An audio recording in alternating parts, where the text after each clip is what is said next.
Welcome MSc semester third chemistry students. हम ले रहे हैं पेपर 11th उसका यूनिट फर्स्ट और वो है अपना कार्बन 13 एनएमआर स्पेक्ट्रोस्कोपी। इसके अंदर जो हमारा टॉपिक चल रहा है वो है केमिकल शिफ्ट। कल हमने काफ़ी कुछ इसके बारे में लिया था, आज हम उसी को ही आगे कंटिन्यू करते हैं। तो हमारा जो टॉपिक है आज का वो है chemical shift value of carbon 13 NMR. जैसा कि हम जानते हैं और इससे पहले वाले लेक्चर में हमने पढ़ा था और देखा था कि जो केमिकल शिफ्ट वैल्यू की जो रेंज आती है इसके अंदर कार्बन 13 के अंदर वो 0 से 220 ppm तक की होती है। और ये अगर हम इसको एनएमआर स्पेक्ट्रोस्कोपी से कंपेयर करें प्रोटॉन एनएमआर स्पेक्ट्रोस्कोपी से, तो ये 20 टाइम्स उससे ज़्यादा होती है।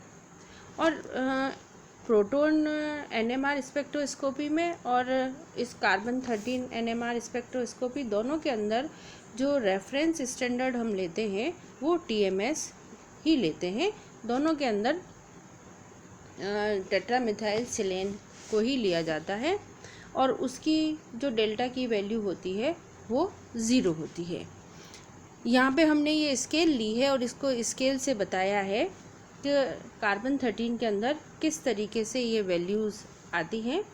तो जो टीएमएस साइड की तरफ होंगे वो अपफील्ड होगा और वो शील्डेड कार्बन को बताते हैं, और जो लेफ़्ट साइड में होते हैं या हम कहें कि ये टीएमएस से दूर की तरफ होते हैं वो सब डीशील्डेड और डाउनफील्ड को बताते हैं। अब जैसा कि हमने प्रीवियस लेक्चर के अंदर टेबल ली थी उसी को ही हम यहाँ पर वापस एक बार रिपीट करते हैं कि जो RCH3 है उसके अंदर डेल्टा की वैल्यू जो आती है वो 8 to 30 ppm आती है। फिर R2CH2 की जो वैल्यू आती है वो 15 to 55 ppm आती है। R3CH की जो डेल्टा वैल्यू आती है वो 20 से 60 ppm आती है। और कार्बन आयोडीन इसकी वैल्यू 0 से 40, कार्बन ब्रोमीन की 25 से 65 ppm और CCl की 35 से 80। फिर इसी तरीके से ट्रिपल बॉन्ड और डबल बॉन्ड की वैल्यू आती है।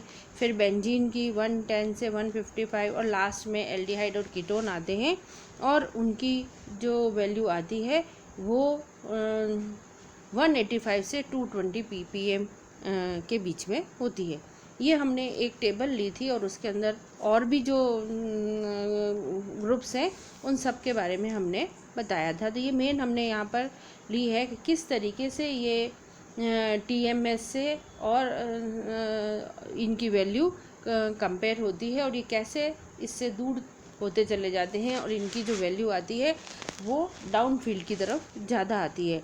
जबकि हमने देखा था कि जो एनएमआर स्पेक्ट्रा आते हैं वो उनकी जो वैल्यू होती है वो टुवर्ड्स टीएमएस की तरफ होती है, उनका इतना ब्रॉड ग्राफ नहीं आता है। We know that the electronegativity of carbon is more than the hydrogen. Thus, primary carbon is more shielded than the secondary carbon. Or secondary carbon is more shielded than the tertiary carbon. Thus, delta value of tertiary carbon, which is more than the secondary and primary carbon. That is, shielding around carbon is in increasing order, then delta value is in decreasing order.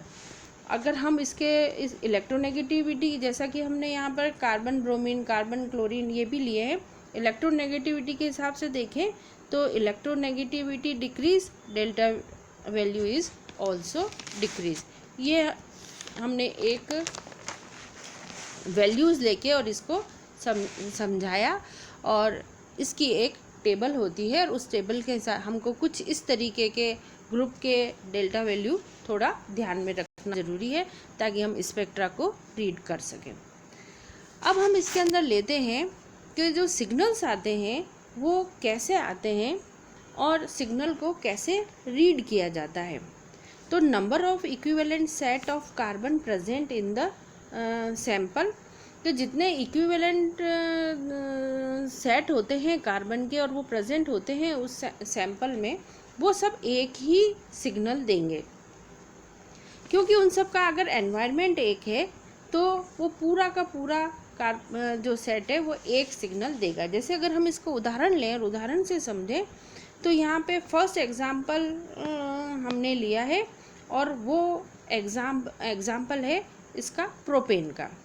अब इसके अंदर अगर आप देखें तो जो signal आएंगे वो दो सिग्नल आएंगे, एक है ए और दूसरा है बी, क्योंकि CH3 जो ए जिसको हमने नाम दिया है, एक CH3 और है, पर ये दोनों ही सेम एनवायरनमेंट के हैं, इसलिए इसका सिग्नल एक ही आता है और दूसरा सिग्नल जो आता है वो CH2 का आता है। इस तरीके से इस फर्स्ट वाले एग्जाम्पल जो कि प्रोपेन है उसके अंदर दो सिग्नल हमको मिलते हैं, क्योंकि दोनों CH3 एक ही एनवायरनमेंट के हैं इसलिए। दूसरा जो हम एग्जाम्पल लेते हैं वो है इथेनॉल। उसके अंदर भी हमको दो सिग्नल मिलते हैं, क्योंकि इसके अंदर जो एक सेट ऑफ कार्बन का है वो है CH3 और दूसरा है CH2, तो ये दोनों अलग अलग एनवायरनमेंट के हैं, इसलिए यहाँ पर हमको दो सिग्नल मिलेंगे कार्बन 13 NMR स्पेक्ट्रा के अंदर। इसी तरीके से अगर हम थर्ड एग्जाम्पल लें जिसके अंदर हमको 4 सिग्नल मिलते हैं, क्योंकि यहाँ पर जो दो CH3 लगे हुए हैं वो दोनों CH3 का एनवायरनमेंट अलग अलग है। एक CH3 जो है वो अपने पास वाले कार्बन से जिससे जुड़ा हुआ है उस कार्बन के पास में Cl लगा हुआ है, जबकि दूसरे CH3 के पास वाला जो कार्बन है उसके अंदर हाइड्रोजन लगे हुए हैं। तो ये दोनों ही अलग अलग एनवायरनमेंट के हो गए, इसलिए इसके अंदर हमको 4 सिग्नल मिलेंगे। 2 सिग्नल तो हमको मिलते हैं CH3 के, एक सिग्नल मिलता है हमको उस कार्बन का जिस पे Cl जुड़ा हुआ है, और चौथा सिग्नल मिलता है हमको जिस कार्बन के ऊपर दोनों तरफ हाइड्रोजन है।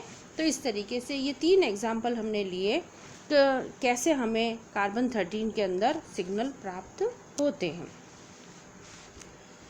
अब हमने यहाँ पर देख लिया कि सिग्नल कैसे आएंगे, अलग अलग एनवायरनमेंट वाले जो कार्बन होंगे वो अलग अलग सिग्नल देंगे, और इस तरीके से हमको यहाँ पर कार्बन 13 के सिग्नल मिलते हैं। अब हम इसके अंदर ये लेंगे कि जो सिग्नल आए हैं वो किस फॉर्म के अंदर आते हैं। तो अब हमारा आता है स्पिन स्पिन कपलिंग इन कार्बन 13 NMR और स्प्लिटिंग, उन सिग्नल्स की स्प्लिटिंग कैसे होती है। जो हमने ऊपर एग्जाम्पल लिया वही हम यहाँ पर एग्जाम्पल लें कि जो प्रोपेन है इसका अभी हमने देखा था कि इसके अंदर हमको 2 सिग्नल मिले, एक तो CH3 का और दूसरा CH2 का। अब यहाँ पर जो A है CH3 उसका हमको मिलता है क्वार्टेट, क्योंकि यहाँ पर कार्बन से सीधे हाइड्रोजन जुड़े हुए हैं और उसी के हिसाब से इसके जो हम NMR स्पेक्ट्रोस्कोपी के अंदर रूल लेते हैं N+1 वाला, वही रूल यहाँ पर भी लगता है, पर यहाँ पे डायरेक्ट कार्बन के साथ जितने हाइड्रोजन जुड़े हुए हैं उससे हम एक ज़्यादा N+1 रूल के हिसाब से, तो इस A वाले पे 3 कार्बन जुड़े हुए हैं तो ये देगा क्वार्टेट। इसी तरीके से इस कार्बन इसके पास वाला जो कार्बन है उसमें 2 हाइड्रोजन जुड़े हुए हैं उसके पास, तो वो देगा ट्रिपलेट। ये जो प्रोटॉन NMR स्पेक्ट्रोस्कोपी है उससे थोड़ा सा डिफरेंट है। इसके अंदर ये लिया जाता है कि डायरेक्ट कार्बन के साथ जो डायरेक्ट हाइड्रोजन जुड़े हुए हैं और उसी को ही हम यहाँ पर उससे सिग्नल और स्प्लिटिंग को देखते हैं। दूसरा जो एग्जाम्पल हमने लिया वो है इथेनॉल का। उसके अंदर भी हमको 2 सिग्नल मिल रहे थे, तो जो A कार्बन एटम है उसका हमको मिलेगा क्वार्टेट N+1 रूल के हिसाब से, और दूसरा जो है CH2 उसका मिलेगा हमको ट्रिपलेट, क्योंकि उसमें 2 हाइड्रोजन है तो N+1 के हिसाब से वो देगा ट्रिपलेट। तो इसकी जो स्प्लिटिंग होगी A जो स्प्लिटिंग होती है उससे वो क्वार्टेट बनता है और बी के से हमको ट्रिपलेट मिलता है। इसी तरीके से जो हमने ऊपर एक एग्जाम्पल लिया था जिसमें कार्बन के साथ Cl जुड़ा हुआ है, तो उसके अंदर भी अगर हम देखें तो इसमें 4 सिग्नल हमको मिलते हैं और 4 सिग्नल के अंदर, क्योंकि इसके अंदर जो मैथिल ग्रुप है वो दोनों ही अलग अलग एनवायरनमेंट के हैं, इसलिए 4 सिग्नल मिले। और स्प्लिटिंग में ए जो मैथिल ग्रुप है वो क्वाड्रेट देगा, उसके पास जो जुड़ा हुआ है कार्बन के साथ जो Cl वो हमको डबलेट देगा, और जो C वाला है जिसमें दोनों हाइड्रोजन है वो ट्रिपलेट देगा, और लास्ट वाला जिस CH3 ग्रुप जिससे CH2 लगा हुआ है वो क्वाड्रेट देगा।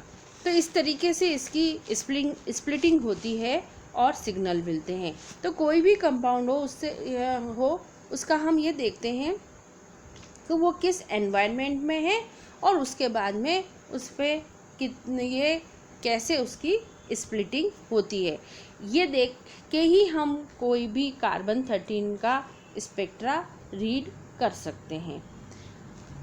Thank you.